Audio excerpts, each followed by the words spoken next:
Good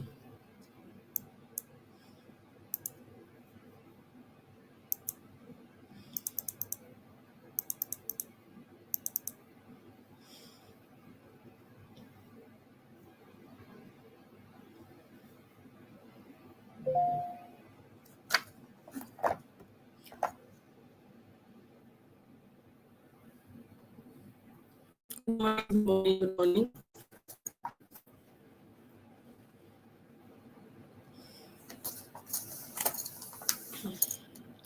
I'm always excited when I see everyone online. Thank you for joining in. Apologies for coming on late. We have a lot of inquiries to attend to. Good morning. Please confirm that you can hear me very clearly. We have a lot to talk about this morning. Can you hear me very clearly?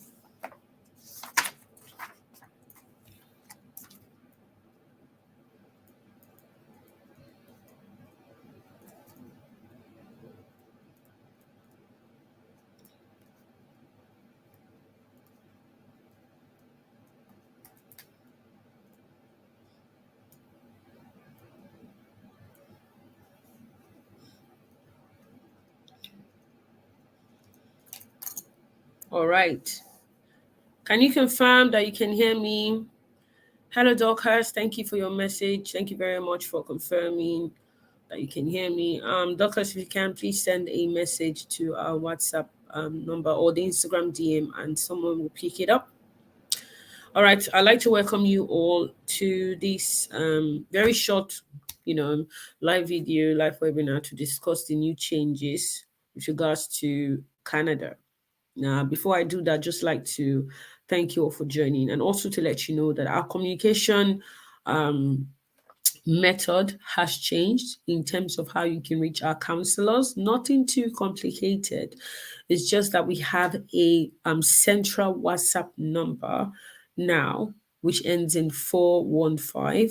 And when you send a message to that central WhatsApp number, it comes into our counselor CRM. We have a very wonderful new CRM, and the purpose of having our WhatsApp connected to our CRM, our Instagram, our Facebook, and all of these platforms is to ensure that we give our customers the best service. Our conversations are monitored. It's just so that we provide more support to our counselors and more support to you. So please do cooperate with us as we continue to roll out these changes. I know that sometimes it might take someone a long time to get across to you, but be rest assured that when you drop your request, it will be treated as much as possible on the same day. And also, our counselors work from 9 a.m. Nigerian time, 9 a.m. to 5:30 p.m. Nigerian time. So please, if you send a message after these work hours, it will not be attended to until the next work day. So they also have families, so we cannot keep them for 24 hours online. Okay, so just ensure that you're following this method, using this method of communication to reach our counselors. And also we have an email for our counselors, which is teama@fevetatravels.com.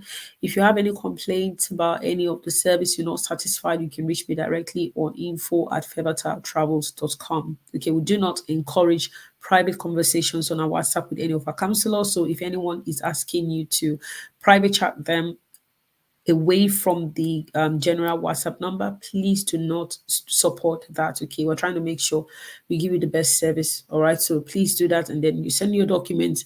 The appropriate channel will be the email will be sent to you. If you're requesting for an invoice, we will issue you an invoice. So any company I can send to you doesn't bear our name, FOB Education Visa and Travel Agency Limited, or FOB Education is not related to us at all. So the FEVATA, our name FEVATA, is an acronym of the full name of our company, which is FOB Education Visa and Travel Agency Limited. So please be mindful that whenever you are asked to make a payment, you request for an invoice will be sent across to yourself. So thank you all for that. So let us dive into the new changes. Yes, many of us just woke up to that on the 22nd of January this year.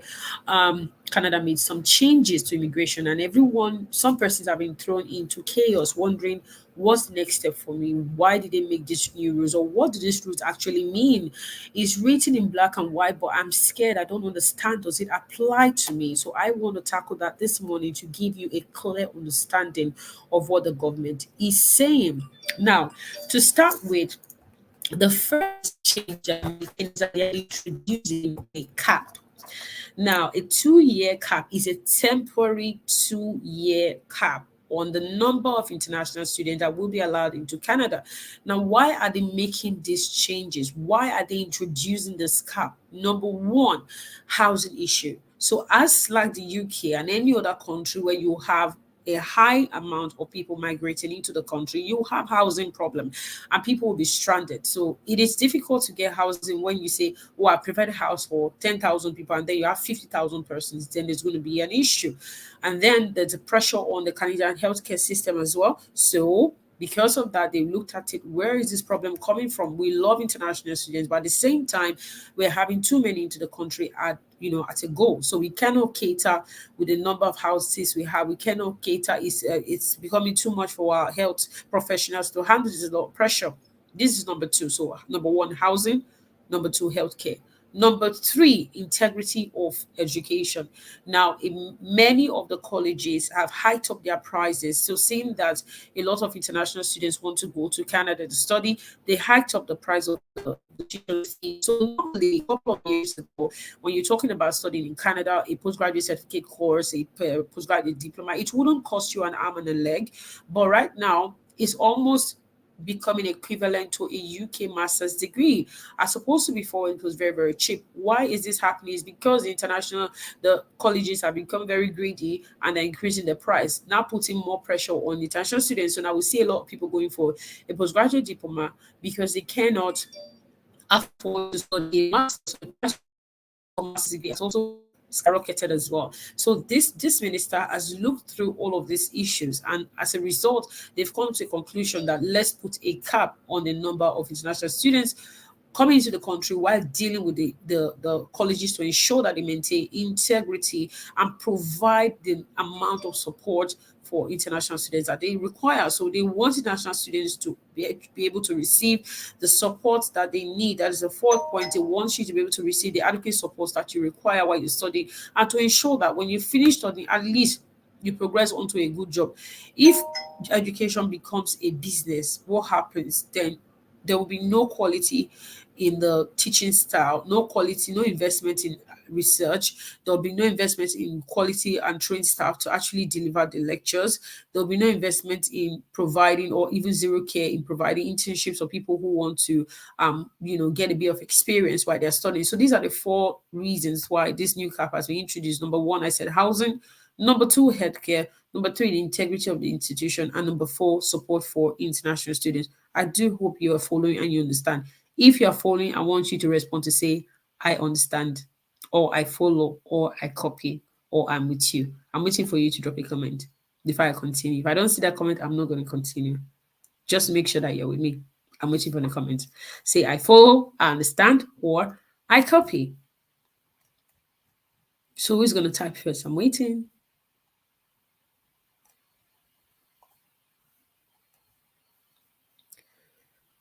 Are there people on the live? Yes, someone says, I'm with you. Sophie, thank you for saying that you're with me. So I'm sure that I'm not just speaking to myself alone. Now, so the cap is a total number of about 380 something thousand. I can't remember the figure exactly, but I'll just tell you I'm over 380,000 or 364. There are between 360 and 384,000 international students who they are going to allow for the next couple of years. Remember, the key thing to know is that it's a temporary cap. So it's not a permanent thing. They are just trying to use that to see what will happen in 2024. Are we going to be able to solve the problem? If we can solve the problem by 2025, they're going to review the cap again and see if they're going to continue or make further changes. All right.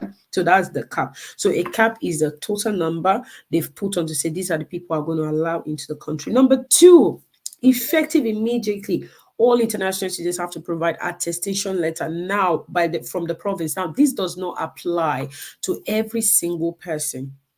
Okay, this does not apply to every single person that is going to Canada to study. So who would need to provide attestation document? Is it every single person applying? The answer is no. So I'm just going to read to you the people who are meant to provide attestation so that you are, well informed before you go and give yourself hypertension and say, "Hey, oh, this I should provide attestation document, or how am I going to go about this?" No, you do not need to. So people who are going to study a master's degree, people who are going to study a PhD, and other postgraduate program, a student applying to extend their study permit, these people do not need to provide attestation. Now, what I'm telling you is straight from the Canadian government official website. Okay, it said, who doesn't need an attestation? Number one, you do not need an attestation letter when you are applying for a study permit if you are one, a minor child applying to study in primary, secondary, kindergarten to grade 12.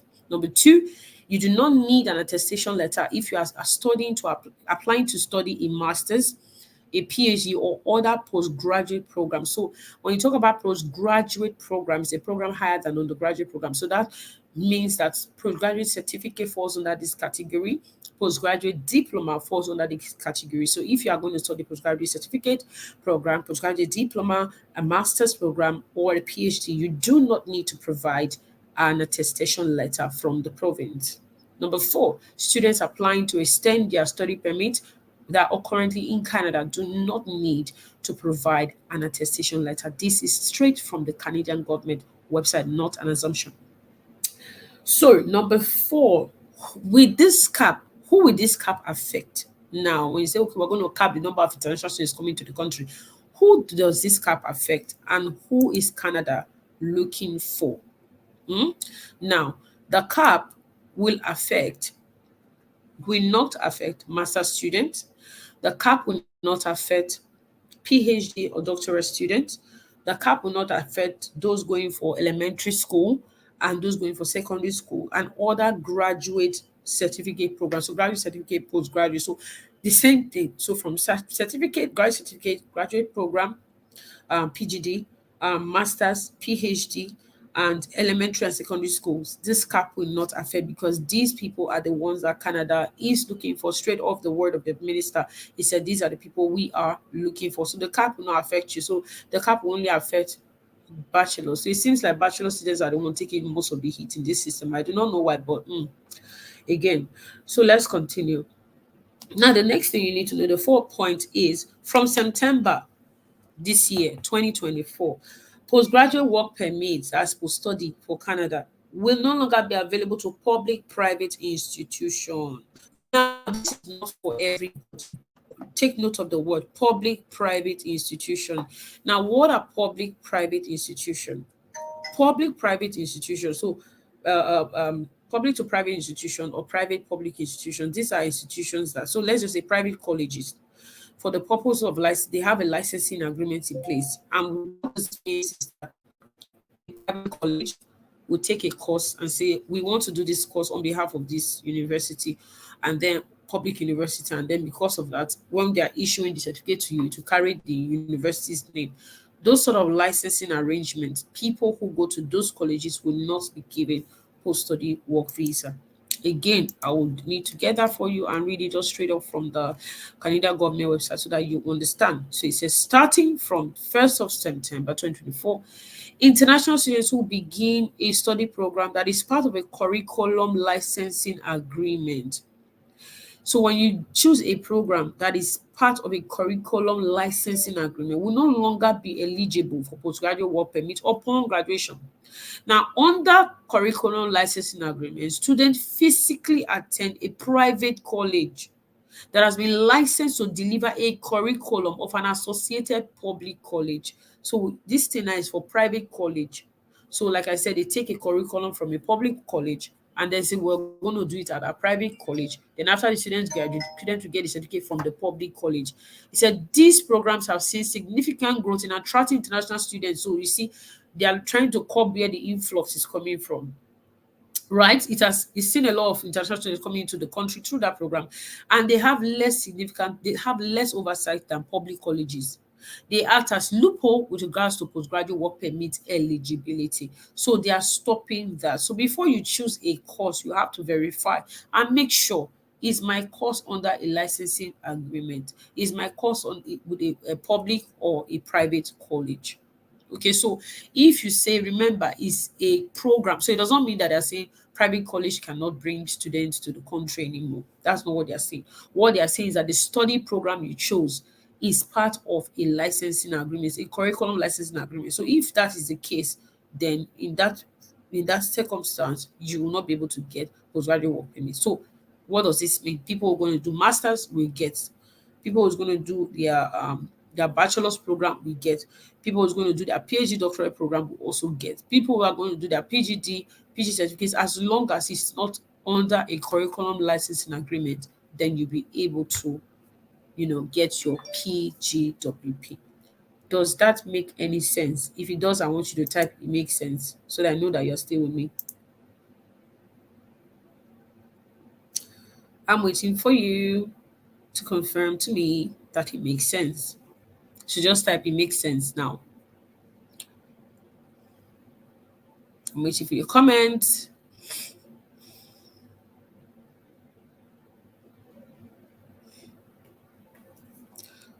It makes sense. Good, good, good. Thank you. Thank you, Afri, good boss. Thank you, Grace, for responding.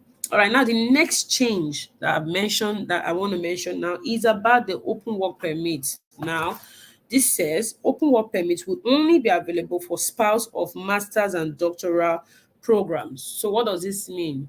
If your spouse is coming to Canada with you, your spouse can only work open work permit. So open work permit allows them to work anywhere in any industry, is not restricted. So that means that they can, if they are saying open work permit will only be available, it's only going to be for spouses. So whether husband or wife. So if you are going to study and you're a woman, your spouse is your husband. If you're going to study and you're the main applicant, you're a man, your spouse is your wife. So spouses, whether male or female, regardless of who is going, that depends on who is going to study. The spouse can only access an open work permit, which allows them to work in any industry. If the main applicant is going to study a master's program, if the main applicant is going to study a PhD program, if the main applicant is going to study medical profession such as medicine, and the last one is law. So these are 4 categories: masters, doctorate, medicine, and law. So if you want to take your family along with you and you want your husband to have an open work permit, what it means is that your husband will need, you need to make sure that the course you are going to study falls under this 4 category: medicine, law, doctorate, or a master's program. So you have to give good consideration to the choices you are making, and that's why we're available here to advise you. Okay, so this is what you need to know. So whether or not it says this is circles open work permit, so that means your spouse can apply for a job before you go. If the person gets a job and gets, then you can apply to say I got a job to work here, and that permit will be a closed work permit. So all of these things they are trying to do is just to call the number of people who are coming to the country, because again, you guys are taking all of their houses. They don't have, it's making this a bit difficult. So you not blame them. They didn't say you're taking their jobs, but at the end of the day, so make sure that there's a balance in everything that everyone does, right? So I'll do a recap again. Number one, the first thing I talked about is that there's a cap, a temporary 2 years cap on the number of people who can come into the country. Number two, effective immediately, international students will need to provide a provincial attestation letter for the study permit application. They have to add it to it. Now, those who are exempted are masters, doctorate, elementary, secondary, and graduate certificate and graduate postgraduate diploma. Number three, from 1st of September 2024, which is this year, PGWP will no longer be available for private public institutions. So those who have licensing agreement in place for specific curriculum courses. Then number four, open work permits will only be available for spouses of masters, doctorate, medical profession, and law. Now, what to do next? Can you still go to Canada to study? The answer is yes. So if you're a single person, you can still go to study. You will still be able to get all of the benefits that are supposed to be accrued to you. So you just need to make sure that whatever course you are going to do, it fits all of these criteria. So it will look at it very thoroughly if you are using us as your agent to say, okay, this is what you are going to go and study, this is what you're interested in. Okay, this is a category this will fall into, and do proper consultation. Okay. The next thing Is what other options are there? Yeah, there are other country options. There's still UK. UK has not stopped post study yet. So if you want to come to UK, you can still do so. If you want to go to Netherlands, you can still do so. If you want to go to Malta, you can still do so. Now, we also have a program for Canada called the CCA, and that is for those who are interested in healthcare. CCA at the moment is not affected yet by all of these new rules that they brought in because CCA does not it's not an academic program per se where you say okay it's a PGW and then it's a certificate that qualifies and makes one qualified to work in that industry of healthcare. So it's a government sponsored program, meaning that it's government that initiated the program, and the government wants people to fill in the shortage of that particular application. So there's no issue with the CCA just yet. Yeah, so if you still are interested in going for the CCA program is 9 months long, where the 9 months is divided into two parts. One part, maybe first 3 months for your theoretical study, and the other 6 months for your placement. So you do placement, you go to hospitals, you work there, you write reports, they will train you for the real world. And while you are doing your CCA program, you would be when the moment you start your CCO program and say you have started your training, you start getting job offers with these government hospitals that need you. So it's not, I've spoken to most of our students who have gone there and they've told me everything that's happening there. And they keep saying it's a brilliant program. It's a brilliant program. Like you'll be tired of job offers, but you have to fulfill your bond, which is 2 years. So after you finish your 9 months program, you then get a work permit to work for 2 years. All right. That 2 years bond, you have to work in that province and you have to work in a government hospital. So even if maybe probably private may offer a bit higher, the difference is not much, maybe about two or $3 difference. Then you work with the government for 2 years. After you do that, then your PR will be issued by then. Then you can go to any other province you want. But this is a guarantee pathway for you and your family to migrate. The minimum requirement you need is a WAEC for that particular pathway. The cost of the program is 20,000 Canadian dollars, including a registration fee will be 1,000. That's total of 21,000. You need your proof of funds of about approximately 21,000, and then of course our service fees there to be paid. So once you are ready, send a DM. Please make sure that you meet the requirements. We have a lot of inquiries coming in, so understand and check your finances and ensure that it's something that you can afford before you reach out to us, just so that we save time and not run through a lot of question and answer. And at the end of the day, you find out that I don't have the funds. So the funds is 21,000 plus another 21,000.